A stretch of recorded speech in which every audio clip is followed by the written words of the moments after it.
The sun was bleeding crimson across the Texas horizon when rancher Jake Morrison first saw her. 43 years of hard living had taught him to notice things others missed, and what he noticed now made his blood run cold.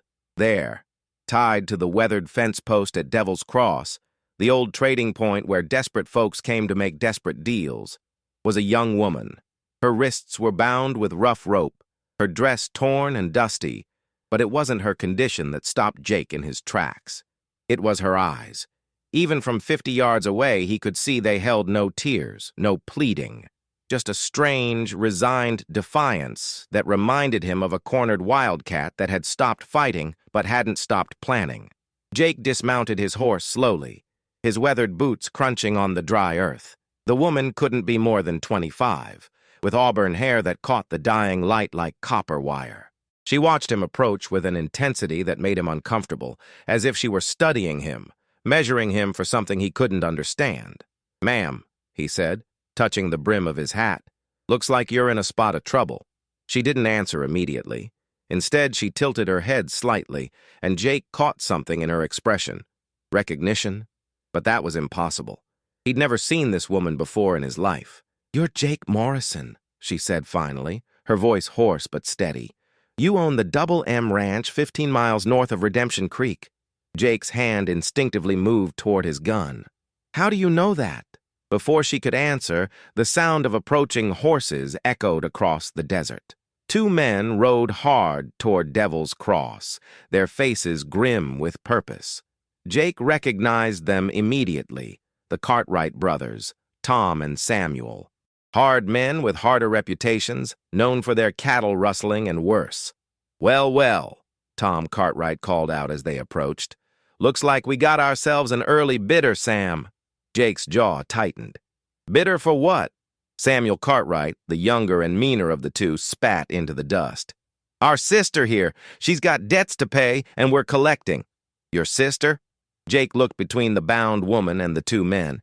The family resemblance was there if you looked hard enough. The same stubborn jawline, the same green eyes. But where the brothers radiated cruelty, the woman seemed to carry something else entirely. "That's right," Tom said, dismounting. "Clara here owes us considerable money. Since she can't pay, we're selling her contract to whoever's willing to take on her debt." Jake had heard of such arrangements, indentured servitude disguised as debt collection. It was legal, barely, but it left a bitter taste in his mouth. "What kind of debt?" "The kind that ain't your business, Morrison," Samuel snapped. "You interested in bidding or not? We got other buyers coming." As if summoned by his words, more riders appeared on the horizon. Jake recognized Silas Blackwood, a wealthy rancher known for his cruelty to his workers, and behind him, three men Jake didn't recognize, but whose hard faces told him everything he needed to know. "The bidding starts at $500, Tom announced as the men gathered in a rough circle around the fence post. "She's young, strong, and knows how to work. Hell, she's even got some education. Can read and write and cipher numbers." Clara, if that was really her name, remained silent throughout the degrading auction description. But Jake noticed something the others didn't. Every time Tom mentioned her education or her skills, her bound hands clenched slightly. And when Silas Blackwood rode closer to examine her like livestock, Jake saw her lips move almost imperceptibly, as if she were counting or reciting something. "600, Blackwood called out, his yellowed teeth showing in a predatory grin. "700, countered one of the strangers. Jake found himself speaking before he'd fully decided to. $1,000. The circle fell silent. $1,000 was more money than most of these men saw in a year. "Well, I'll be damned," Tom Cartwright said, his eyes lighting up with greed. "Looks like Morrison's got himself a powerful need for a woman." "Going once," Samuel called out, clearly eager to close the deal before Jake changed his mind. "Wait," Clara spoke for the first time since the bidding began. Her voice carried across the desert air with surprising strength. "I want to know why." Jake met her gaze. In the fading light, her green eyes seemed to hold depths he couldn't fathom. "Why what? Why you're willing to pay so much for someone you've never met?" It was a fair question, and Jake wasn't entirely sure he had a fair answer. Something about this whole situation felt wrong. Not just morally wrong, but factually wrong. The Cartwright brothers were known troublemakers, but they'd never mentioned having a sister. And there was something about the way Clara held herself, the way she spoke, that didn't fit with the story they were telling. "Maybe I just don't like seeing folks treated like cattle," Jake said finally. Clara studied his face for a long moment, then nodded once. "Going twice," Samuel called out impatiently. "Sold to Jake Morrison," Tom shouted, practically dancing with glee. As Jake counted out the money, nearly every dollar he had to his name, he caught Clara watching him with an expression he couldn't read. Gratitude, relief, or something else entirely. "Pleasure doing business," Tom said, pocketing the bills. "She's all yours now, Morrison. Just remember, you bought her debt, not her freedom. She works for you until that $1,000 is paid off plus interest." The brothers mounted their horses and rode off into the gathering darkness, leaving Jake alone with his expensive purchase and a growing certainty that he'd just stepped into something far more complicated than a simple rescue. As he cut the ropes binding Clara's wrists, she rubbed the circulation back into her hands and looked up at him. "Thank you," she said quietly. "but you should know. You didn't save me, Mr. Morrison. You just bought yourself a whole lot of trouble." Before Jake could ask what she meant, Clara walked to his horse and mounted it with the practiced ease of someone born to the saddle. "We should go," she said. "The real buyers will be here soon, and they won't be as civilized as Silas Blackwood." As they rode toward his ranch under a sky full of stars, Jake couldn't shake the feeling that Clara knew far more about what had just happened than she was letting on. And somewhere in the back of his mind, a voice whispered that maybe, just maybe, he hadn't rescued her at all. Maybe she had rescued him.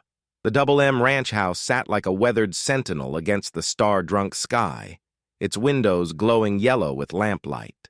Jake had built it with his own hands 15 years ago, after the war, when he'd thought he might make a life worth living in this harsh country. Now, as he helped Clara down from his horse, he wondered if he'd just invited his own destruction through the front door. "It's not much," he said, suddenly self-conscious about the modest two-room cabin and the barn that had seen better days. Clara looked around with those unsettling green eyes, taking in details with an intensity that made Jake nervous. "You built this yourself," she said. It wasn't a question. "How do you—" Jake started, then stopped himself. "Never mind. Seems like you know a lot of things you shouldn't." She turned to face him, and in the lamplight spilling from the windows, Jake could see the full extent of what she'd endured. Her dress was torn in several places, there were rope burns on her wrists, and a purple bruise was forming along her left cheekbone. But it was her eyes that held him, steady, calculating, and far too knowing for someone who'd just been sold like a head of cattle. "Mr. Morrison," she said carefully, "before we go inside, there are things you need to know. Things that might change your mind about that $1,000 you just spent." Jake studied her face. "Such as?" "Such as the fact that Tom and Samuel Cartwright aren't my brothers." The words hit Jake like a physical blow. "What? They're not my brothers?" Clara repeated. "I've never seen them before 3 days ago. And my name isn't Clara Cartwright." Jake's hand moved instinctively toward his gun. "Then who the hell are you?" "My name is Elena Vasquez," she said. And suddenly, her slight accent made sense. "And those men who were supposed to arrive after you left? They weren't buyers, Mr. Morrison. They were bounty hunters." The night air seemed to grow colder. Jake had heard the name Vasquez whispered in saloons and trading posts, a family of Mexican revolutionaries who'd been fighting both the Mexican government and American land grabbers for years. If this woman was who she claimed to be, "You're wanted by the law," Jake said. "By several laws, actually," Elena replied with what might have been a smile. "Mexican, American, and a few others. The bounty on my head is $5,000, dead or alive." Jake felt the world tilt beneath his feet. "5,000? Then why would the Cartwright sell you for 1,000? Because they don't know who I really am. They found me half dead in the desert 3 days ago and decided to make some quick money. They thought I was just another desperate woman with nowhere to go. Elena's expression hardened. They were wrong. So why tell me? Why not just run? Elena was quiet for a long moment, looking out at the dark expanse of desert that stretched beyond the ranch. Because you paid $1,000 for someone you thought needed help. Because you could have let Silas Blackwood buy me, but you didn't. And because... She hesitated, then met his eyes. Because I think you might be the only person in 100 miles who isn't trying to kill me. Jake laughed, but there was no humor in it. Lady, I don't know what kind of trouble you're running from, but I'm just a rancher trying to make an honest living. I can't... Jake Morrison, Elena interrupted, and her voice carried a strange authority. Born in Tennessee, fought for the Union in the war, came west in 1866. You've been alone on this ranch for 15 years, and you've never married because the woman you loved died of cholera in Kansas City before you could bring her west. Jake's blood turned to ice. How do you know that? Because I make it my business to know things about people who might help me. And because your reputation precedes you, Mr. Morrison. They say you're an honest man in a dishonest country. They say you've never broken your word, never cheated a partner, and never turned away someone who genuinely needed help. They say a lot of things, Jake muttered, but his mind was racing. Who's they? Elena smiled, and for the first time it reached her eyes. People who matter. People who've been watching you for longer than you might think. Before Jake could process that disturbing statement, the sound of approaching horses echoed across the desert. Elena's demeanor changed instantly, her body tensing like a coiled spring. How many? Jake asked, reaching for his rifle. Elena closed her eyes and listened. 4 horses. Riding hard. They'll be here in 5 minutes. The bounty hunters? Probably. Or worse. Elena looked at him with an expression that was part gratitude, part regret. Mr. Morrison, I need you to know that whatever happens next, I never intended for you to get caught up in this. If you want to turn me over to them, I'll understand. Jake looked at this woman, this stranger who'd somehow turned his quiet evening into a nightmare, and made a decision that would haunt him for the rest of his life. Get inside, he said, and stay away from the windows. Elena's eyes widened. You're going to help me? I'm going to protect what's mine, Jake said grimly. And like it or not, I just paid $1,000 for you. That makes you my responsibility. As they hurried toward the house, Elena caught his arm. Jake, there's something else you need to know. What now? The reason I know so much about you, the reason I was at Devil's Cross tonight. She took a deep breath. It wasn't an accident. I was looking for you specifically. The sound of horses was getting closer. Jake could see torches in the distance, moving fast across the desert floor. Why? He demanded. Elena's next words stopped his heart. Because 15 years ago, you saved my father's life during the war. And 3 months ago, before he died, he made me promise to find you if I ever needed help. He said you were the only gringo he'd ever met who understood what honor really meant. Jake stared at her, memories flooding back. A Mexican scout, badly wounded, who'd warned Jake's unit about a Confederate ambush. Jake had stayed behind to tend the man's wounds while his unit moved on, probably saving both their lives. Miguel Vasquez, Jake whispered. My father, Elena confirmed. And now, Mr. Morrison, you're about to find out if he was right about your honor. The riders were close enough now that Jake could hear their voices carried on the night wind. Hard voices, speaking in English and Spanish, calling out orders and coordinates. Get inside, Jake said again. But Elena was already moving, her hand reaching beneath her torn dress to produce a small but deadly-looking pistol. I don't hide, Mr. Morrison, she said. I fight. As the first torch appeared over the rise, Jake realized that his quiet life as a rancher had just ended forever. Whatever Elena Vasquez was running from, whatever she'd done to earn a $5,000 bounty, he was now part of it. And somewhere in the darkness, he could hear Miguel Vasquez's voice from 15 years ago. Honor, amigo. It's the only thing that separates us from the animals. Jake checked his rifle and stepped onto his porch, Elena beside him. The riders were close enough now to see their faces in the torchlight, hard men with harder intentions. Time to find out what honor's worth, Jake muttered, and waited for the storm to break. The four riders pulled up just outside the circle of light cast by Jake's porch lamp, their faces hidden in shadow, but their intentions clear. Jake could see the glint of weapons, the careful way they'd positioned themselves to cover all escape routes. These weren't ordinary bounty hunters. They moved with military precision. "Jake Morrison!" The voice that called out carried a slight accent, cultured and cold. "We know you have the woman.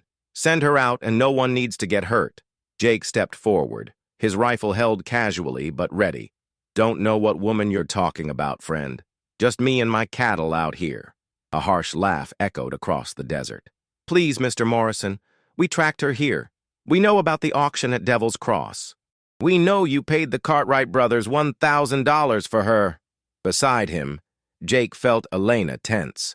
In the lamplight, he could see her gripping her small pistol with steady hands. "You boys seem to know a lot about my business," Jake called back. "Mind telling me who's asking?" One of the riders urged his horse forward into the light. He was a lean man with a carefully groomed beard and expensive clothes that looked out of place in the desert. Everything about him screamed money and authority. "My name is Colonel Marcus Thornfield," the man said. "I represent certain interests in Washington. The woman you're harboring is a wanted criminal, Mr. Morrison. A terrorist and a murderer. Turn her over and you'll be compensated for your investment." Elena stepped out of the shadows beside Jake, her chin raised defiantly. "Hello, Marcus. Still hiding behind other people's authority, I see." Thornfield's composure cracked slightly. "Elena, you've led us quite a chase." "Not long enough, apparently." Elena's voice was steady, but Jake could hear the underlying tension. "What's the bounty up to now? Still 5,000, or have I earned a raise?" "Dead or alive, the price remains the same," Thornfield replied.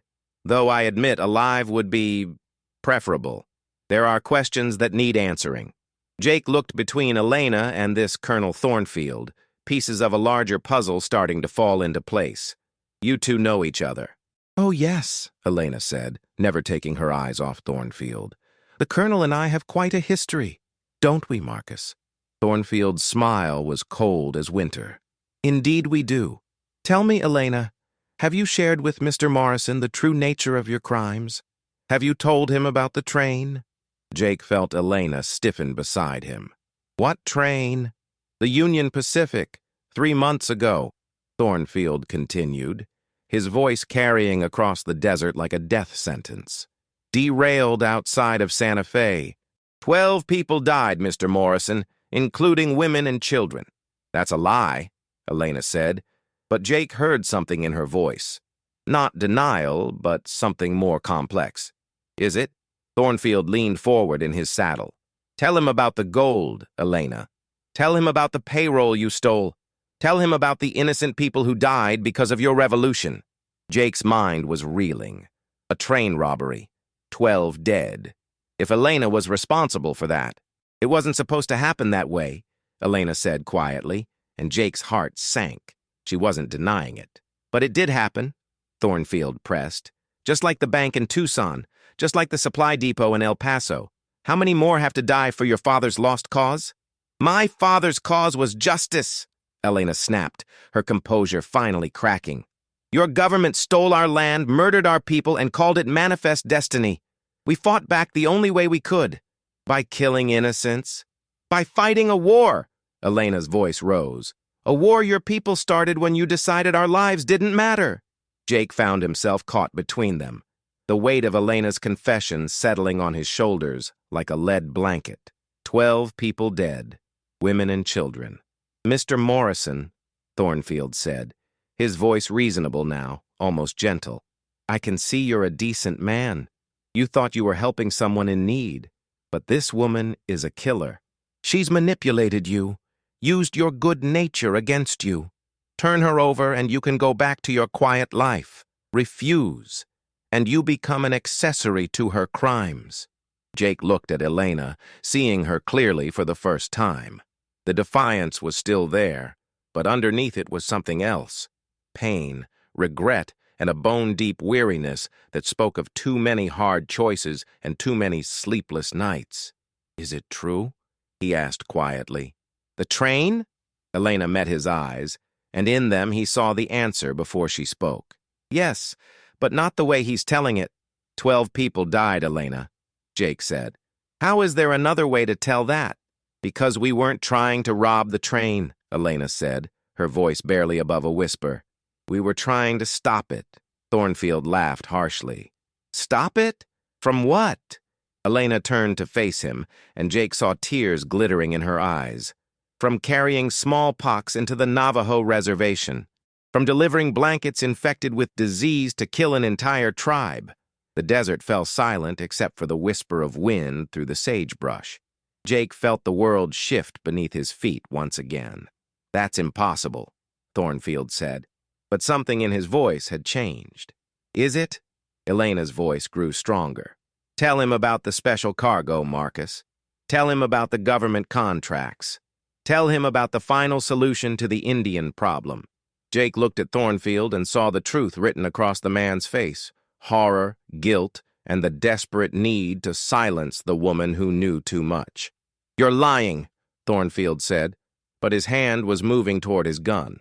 "The train was carrying more than gold," Elena continued, speaking directly to Jake now.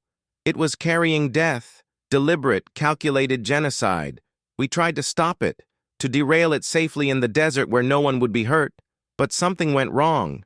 The cars caught fire, and the passengers—" Her voice broke. "We tried to save them. We pulled people from the wreckage, but 12 didn't make it." Jake stared at her, then at Thornfield, trying to process what he was hearing. "Is that true?" Thornfield's answer came in the form of a drawn pistol. "It doesn't matter what's true, Morrison. What matters is that she dies tonight, and you forget everything you've heard." But Elena was already moving, her small pistol coming up with practiced speed. The desert exploded in gunfire and chaos, horses rearing, men shouting, muzzle flashes lighting up the night like deadly fireworks. Jake dove for cover behind his porch rail, Elena beside him, as bullets splintered the wood around them. In the confusion, he saw one of Thornfield's men go down, then another. Elena was shooting with deadly accuracy, each shot carefully placed. "The barn!" Jake shouted over the gunfire. "We can make it to the barn!" They ran together across the open ground, bullets whining past them in the darkness. Jake's mind was spinning with revelations and questions, but one thing was crystal clear. Whatever Elena had done, whatever crimes she'd committed, Thornfield was willing to kill to keep the truth buried. As they reached the safety of the barn, Jake turned to Elena. "The smallpox story, is it true?" Elena reloaded her pistol with steady hands. "Every word. And Marcus Thornfield was the officer in charge of the operation. Then why is he hunting you?" Elena's smile was grim. "Because I have proof. Documents, photographs, testimony from the soldiers who were there, enough to bring down half the territorial government and start a war with every tribe from here to California." Jake felt the pieces clicking into place. "That's why you were looking for me. Not just because of my father. I need someone I can trust to get the evidence to the right people. Someone with a reputation for honesty. Someone who can't be bought or intimidated." Elena looked at him with desperate hope. "Someone like you." Outside, they could hear Thornfield rallying his men for another assault. Jake knew they had minutes at most before the barn was surrounded. "Where is this evidence?" "Hidden, safe, but I'm the only one who knows where." Jake made his decision. "Then I guess we better make sure you stay alive long enough to retrieve it." As Thornfield's men closed in on the barn, Jake realized that his quiet life was over forever. But maybe, just maybe, he was about to become part of something bigger than himself, something that mattered. Miguel Vasquez had been right about honor. Sometimes it was the only thing that separated you from the animals, even when it might get you killed. The barn was built like a fortress, with thick adobe walls and narrow windows that Jake had designed for defense against Apache raids. Now, as Thornfield's men surrounded the building, Jake was grateful for his paranoid planning. "How many bullets do you have?" Elena asked, checking her small pistol. "Enough," Jake replied, though he wasn't sure it was true. "You?" "6 shots left." Elena's voice was calm, but Jake could see the tension in her shoulders. "Jake, there's something else you need to know." "More revelations?" Jake peered through a gap in the barn wall, counting muzzle flashes. Because I'm not sure I can handle any more tonight. The evidence I mentioned, it's not just about the smallpox train. Elena moved to the opposite window, covering their other flank. It's about a whole network. Government officials, army officers, businessmen. They've been systematically exterminating tribes and selling their land to railroad companies and mining interests. Jake felt sick. How long has this been going on? Years. Maybe decades. My father stumbled onto it during the war, but he couldn't prove anything. It took me 3 years after his death to gather enough evidence to expose them. Outside, Thornfield's voice carried across the desert. Morrison, you're outnumbered and outgunned. Send out the woman and you can walk away from this. Jake called back.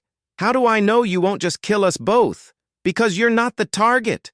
Elena Vasquez is a terrorist and a murderer. You're just a rancher who got caught up in something beyond his understanding. Elena laughed bitterly. He's right about one thing. This is beyond most people's understanding. The scope of what they've done, the number of people who've died. How many? Jake asked. Thousands. Entire tribes wiped out, their deaths blamed on disease or warfare. But it was murder, Jake. Systematic, calculated murder. A bullet shattered the window near Jake's head, spraying him with glass. The assault was beginning in earnest now. There's something I don't understand, Jake said, returning fire. If you have all this evidence, why haven't you gone to the authorities? Elena's laugh was harsh. What authorities? Half the territorial government is involved. The other half is either bought off or too scared to act. I tried going through official channels for 2 years. Know what happened? 3 witnesses died in accidents, and someone burned down the newspaper office in Santa Fe the day before they were supposed to publish my story. Jake was quiet for a moment, absorbing the implications. So you turned to robbery and sabotage. I turned to war, Elena corrected. Because that's what this is, Jake. A war against my people, against anyone who stands in the way of their profits. The train robbery, the bank jobs. We used that money to buy weapons, to fund safe houses, to keep witnesses alive long enough to testify. Another volley of gunfire peppered the barn walls. Jake could hear men moving around the building trying to find weak points. The 12 people who died on the train, Jake said. You really tried to save them? Elena's voice broke slightly. We pulled 8 people from the wreckage. A woman and her 2 children, an elderly man, 4 others. They're alive because we were there. But the other 12, she wiped her eyes with the back of her hand. I see their faces every night. Jake looked at this woman, this revolutionary, this killer, this broken idealist, and made a decision that would define the rest of his life. Where's the evidence hidden? Elena stared at him. What? The documents? The proof? Where is it? Why? Because if something happens to you tonight, someone needs to know where to find it. Elena was quiet for a long moment. There's a cave system about 20 miles north of here, near Widow's Peak. The evidence is hidden in a metal box in the deepest chamber. But Jake, you can't— I can, and I will, Jake interrupted. If we don't make it out of here, I want you to know that your father's sacrifice won't be for nothing. Tears were streaming down Elena's face now. You believe me? I believe you, Jake said simply, and I believe in what you're fighting for. The barn door suddenly exploded inward, and Thornfield's men poured through the opening. Jake and Elena fought side by side, their weapons spitting fire in the darkness. Jake saw Elena take down 2 men with precise shots before her pistol clicked empty. Behind the hay bales! Jake shouted, but it was too late. A rifle butt caught Elena in the temple and she crumpled to the ground. Jake found himself surrounded, his rifle empty, facing 4 armed men and Colonel Thornfield. Well, Mr. Morrison, Thornfield said, stepping over Elena's unconscious form. I hope she was worth it. She was worth more than you'll ever understand, Jake replied. Thornfield smiled coldly. Perhaps. But understanding is irrelevant now. You've heard too much, seen too much. I'm afraid you've become a liability. So you're going to kill us both? I'm going to eliminate a terrorist and the man who aided her, Thornfield corrected. The official report will show that Elena Vasquez died resisting arrest and that you were killed defending her. A tragic case of misguided chivalry. Jake looked down at Elena's still form, then back at Thornfield. Before you pull that trigger, Colonel, there's something you should know. What's that?